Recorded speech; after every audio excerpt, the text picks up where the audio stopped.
আপনার বাড়ি কি এখানে? হুম, কোথায়? নোয়াখালী, নোয়াখালীতে? এখানে কোথায় থাকেন? বারিহাট, বারোয়ার হাট না? ও, এখানে কি জন্য আসছেন? সাহায্যের কাম করি, জি, সাহায্য। সাহায্য। আচ্ছা আচ্ছা, আমি মানুষের কাছ থেকে সাহায্য নেন।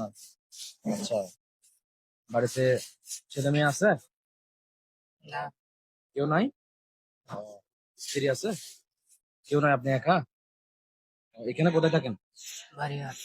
না, এই যে এই বাড়িয়ার থাকেন এখানে, এখান থেকে চলে যান আবার ওখানে? হুম, ও, সকালে আসেন, বিকেলে চলে যান। খাওয়া দাওয়া করছেন? আচ্ছা, সকালবেলা কি খাইছেন? সকালবেলা চা খাইছি আর একটা পুরি। চা খাইছেন আর একটা পুরি খাইছেন? এখন দুপুরে তো লাঞ্চ করেন নাই? না, এইমাত্র খাইছি। আচ্ছা, তাহলে খাওয়া দাওয়া করেন, আমি আপনাকে খাওয়া দাওয়া করাই। কোনো অসুবিধা আছে? না। তো, আচ্ছা ঠিক আছে।